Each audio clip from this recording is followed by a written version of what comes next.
Welcome sa Pinoy Crime Hub. Sa video na ito ay isasalaysay ko sa inyo ang kaso ni Alona Daniela Alvarez, isang magandang dalaga na nahumaling sa isang dayuhan pero nauwi sa isang trahedya ang love story na pinapangarap niya. Ano nga ba ang totoong nangyari sa kanya? Ang kwentong ito ay tungkol sa isang minor de edad na dalaga dito sa Pilipinas na nakipagkita sa isang dayuhang nakilala niya online. Dala ang pag-asang makakahanap ng pag-ibig at mas magandang kinabukasan. Ngunit sa hindi inaasahang pangyayari, ang pagkikitang ito ay tuluyang naging daan sa kanyang trahedya at kamatayan. Si Alona Daniela Alvarez ay isinilang noong 1998 sa bayan ng Bago Sinandangan, Zamboanga del Norte. Siya ang bunso at kaisa-isang babaeng anak sa 4 na magkakapatid. Sa murang edad, naulila na siya sa ina at kalaunan ay iniwanan din siya ng kanilang ama. At dahil dito, si Alona at ang kanyang mga kapatid ay pinalaki ng kanilang lola na si Lola Herminia. Ayon kay Lola Herminia, si Alona ay isang masipag, mabait at maaasahang bata lalo na pagdating sa gawaing bahay. Matayog ang mga pangarap ni Alona, hindi lamang para sa sarili kundi para sa kanyang pamilya. Madalas niyang sambitin na balang araw kapag siya'y nakapagtapos na ng pag-aaral at may maayos ng trabaho, siya ay tutulong sa kanilang pag-ahon mula sa kahirapan. Nag-aral si Alona sa Siyari John Romer National High School, kung saan siya ay kilala ng kanyang mga guro bilang masipag, matalino at likas na matulungin. Sa kabila ng mga pagsubok sa buhay, nanatili siyang masayahing bata. Pagkatapos ng high school, ipinagpatuloy ni Alona ang kanyang paglalakbay patungo sa kinabukasan at pumasok siya sa kolehiyo. Ayon sa kanyang pinsan, pangarap niyang maging isang marine engineer. Gusto rin niya makapag-abroad, hindi para sa luho, kundi para sa isang layunin na maiahon sa hirap ang kanyang pamilya. Ang isa sa mga naisip niyang paraan upang mapadali ito ay makipagrelasyon sa isang dayuhan. Sa tulong ng kanyang pinsan, gumawa siya ng isang social media account at sa mismong araw na iyon ay nakilala niya si Ali Ali, isang 42 anyos na lalaki mula sa Australia.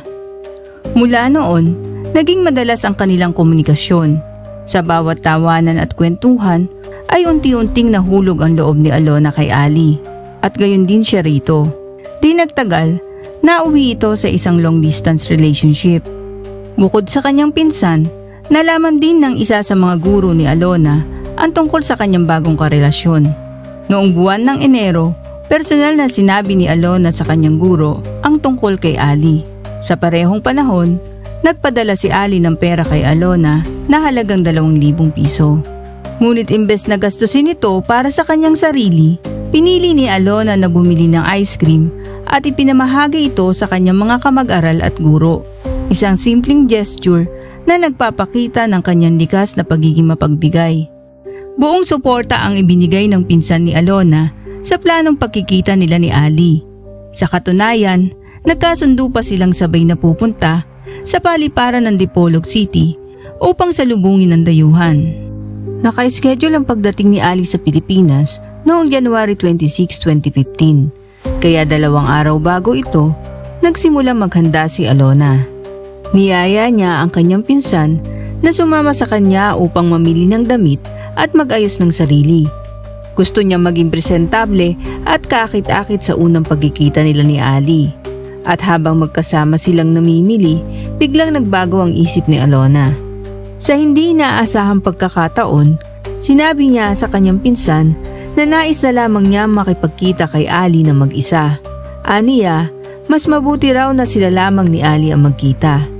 Pilit siyang kinumbinsi ng kanyang pinsan na huwag siyang iwan, ngunit nanindigan si Alona sa kanyang desisyon. Ayaw na talaga niyang may sumama sa kanilang unang pagtatagpo.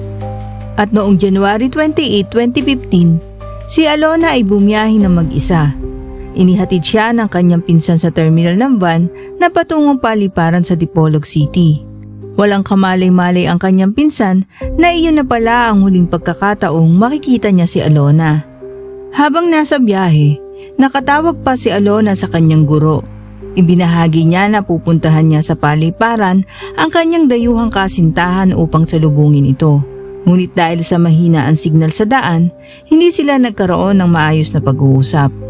Makaraan ng ilang oras, nag-text si Alona sa kanyang pinsan at ayon sa mensahe, nagkita na raw sila ni Ali at magkasama na sila. Ngunit matapos ang simpleng update na iyon, tuluyan nang nawala si Alona at wala nang kasunod na mensahe at wala na rin tawag. 2 araw matapos sunduin ni Alona si Ali, tuluyan nang nawala ang anumang komunikasyon mula sa dalaga. Wala ni isang text at wala ring tawag. Dahil dito, unti-unting namuo ang pangamba sa puso ng kanyang mga mahal sa buhay. Tinangka nilang kontakin si Alona, ngunit hindi na ito sumasagot at naglaho na lamang siya na walang iniwang bakas.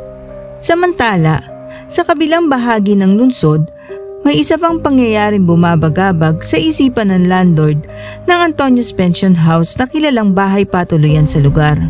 Ayon sa kanya, noong January 28, 2015, isang dayuhan na nag-check-in kasama ang isang dalagitang Pinay. Nakarandam siya ng kaba dahil ni minsan ay hindi niya nakita ang dalawa na lumabas pa ng kanilang kwarto. Pagsapit ng January 30, 2 araw na ang lumipas. Dapat ay oras na ng kanilang pag-check out kaya sinubukan ng landlord na katukin ang pintuan ng kanilang silid. Ngunit wala siyang narinig ni kalutskus man lamang. Ilang ulit siyang tumawag mula sa labas ngunit wala pa ring tugon. Kaya tuluyan siya nagpasya na kailangan ng buksan ng pinto at sa pagbukas ng pintuan, isang bangungot ang tumambat sa kanila. Walang saplot, walang buhay at nakahandusay sa malamig na sahig ng kwarto ang katawan ng isang babae na naliligo sa sarili niyang dugo. Sa gitna ng pagkabigla, agad na tumawag ng otoridad ang landlord. At sa pagdating ng mga otoridad, agad na sinimula na masusing imbestigasyon. Sa pagsusuring isinagawa, maraming senyales ng karahasan ang tumambat sa katawan ng babae. May mga pasa, mga sugat at malubhang pinsala sa kanyang muka. Dahil dito, naging mahirap sa mga pulis na kaagad siya makilala. Ngunit sa loob ng kwarto, may ilang personal na gamit na posibleng magbigay ng kasagutan. Isang resibo mula sa remittance center ang natagpuan at nakapangalan nito kay Alona Daniela Alvarez. Kasama rin sa ebidensyang na-recover ang bag at cellphone ng babae na may larawan ng isang dayuhan. Gamit ang cellphone, agad na kinontak ng mga pulis ang mga kamag-anak ni Alona. Pagdating ng kanyang mga kamag-anak sa lugar, agad nilang kinumpirma ang pinakamasaklap na balita. Ayon sa kanyang pinsan, walang duda na si Alona nga ang babaeng natagpuan na wala ng buhay sa loob ng silid. Isang partikular na detalye ang tumatak sa kanyang isipan ay ang bagong manicure ng mga kuko ni Alona. Sa isinagawang imbestigasyon ng mga otoridad, lumalabas na matapos sunduin ni Alona si Ali sa paliparan ay diretso silang nagtungo sa isang pension house sa Dipolog. Agad na nagbayad si Ali para sa 2 araw na pananatili ayon na rin sa may-ari ng paupahan.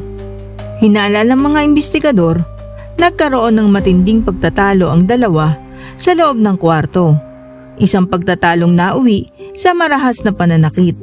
At base sa mga sugat at itsura ng mukha ni Alona, pinaniniwala ang sinuntok siya ni Ali dahilan upang mawalan siya ng malay. Sa isinagawang postmortem examination, lumitaw na ang sanhi ng kanyang pagkamatay ay acute respiratory failure bunsod ng matinding pambubugbog. Dahil dito, unti-unting nahirapan si Alona sa paghinga hanggang sa tuluyan na siyang binawian ng buhay. Masakit mang isipin, ngunit lumalabas na halos 2 oras lamang matapos sila mag-check-in ay iniwan na ni Ali ang pension house. Mula noon, hindi na siya bumalik at si Alona ay hindi na rin kailanman nakita pang buhay. Sa masusing pagsisiyasat ng mga otoridad sa cellphone ni Alona, lumalabas na bagamat may 25 taon ang agwat ng kanilang edad, pinili pa rin ni Alona na pumasok sa isang relasyon sa banyagang si Ali. Sa mga na-recover na mensahe, malinaw na si Ali ang unang nagpadala ng mensahe kay Alona. Mula noon, araw-araw na silang nag-uusap na isang palatandaang mabilis ang naging pagtibay ng kanilang ugnayan.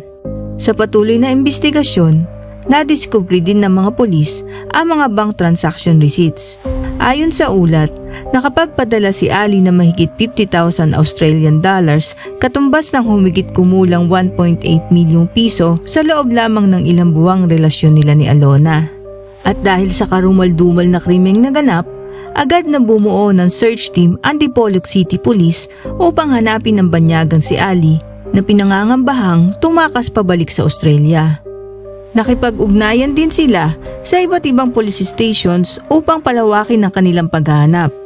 At hindi nagtagal, may natanggap na impormasyon ng mga otoridad na namataan ng sospek sa isang kalapit na lungsod. Sa tulong ng Dipolog City Police at Dumaguete City Police, matagumpay siyang naaresto. Sa kabutihang palad, hindi na nanlaban ng suspect at kusa na lamang sumama sa mga otoridad. Sa kanyang pagkakaaresto, agad na umamin si Ali sa krimen. Sa isang panayam, iginiit niyang ito raw ay self-defense. Ayon sa kanya, pinagdudahan niya umano ang pagkakakilanlan ni Alona at inakala niyang isa itong transgender na siyang dahilan na mainit nilang pagtatalo. Ayon pa sa kanya, si Alona raw ang unang nanakit kaya't napilitan siyang ipagtanggol ang sarili. Ngunit para sa mga otoridad, hindi sapat ang dahilan ng sospek para gawin ang karumal-dumal na krimen. Habang iniinspeksyon ng kwarto, natuklasan din ang mga drug paraphernalia na posibleng ginamit ni Ali bago maganap ang insidente. Kinumpirma ng investigasyon na gumagamit ng ipinagbabawal na gamot ang sospek. Sa dami ng ebidensya laban sa kanya, malinaw ang naging desisyon ng mga polis na si Ali ang pangunahing responsable sa sinapit ni Alona. Dahil dito, sinampahan siya ng kasong pagpatay at paggamit ng ilegal na droga. Kapag napatunayan nagkasala, maaari siya makulong hanggang 40 taon. Iniulat ng Sydney Morning Herald ang krimeng ginawa ni Ali sa Pilipinas. Lumalabas sa kanilang artikulo noong February 2015 na si Ali ay may mahigit 100 police records sa Australia, kabilang ang marahas na pag-atake sa kapwa preso na naging sanhi ng kanyang pagkamatay. Dahil dito, nasentensyahan siya ng 15 taon at nakalaya noong 2014. Sa kasama ang palad, walang kamalay-malay si Alona sa madilim na nakaraan ng banyaga. Inakala niyang mabait at mapagbigay ito at hindi niya alam na siya pala ang magiging biktima ng isang kilalang kriminal. Bagamat sinampahan ng kasong pagpatay si Ali, nagulat ang publiko na maghain ng affidavit of desistance ang pamilya ni Alona na dahilan upang siya ay maabsuelto at makalaya noong 2018. Ngunit ilang buwan nang lumipas, muli siyang naaresto sa Maynila dahil sa paggamit ng shabu. Ayon sa QCPD, nahuli siya na may dalang droga at kita na aktwal na bumabatak. Sa kasalukuyan, nakakulong si Ali sa isang masikip at mainit na selda sa Quezon City Jail. Maraming Pilipina ang nakikipagsapalaran sa relasyon sa mga dayuhan. Umaasang ito ang daan sa mas magandang buhay. Bagamat may ilan na tunay ang pag-ibig, mas marami ang nauuwi sa panlilinlang, pang-aabuso at sa kamatayan. Maraming salamat sa panonood ng kaso ni Alona Daniela Alvarez. Kung nagustuhan nyo ang video na ito, huwag kalimutang i-like, mag-subscribe at i-click ang notification bell. Hanggang sa muli, ingat po tayong lahat.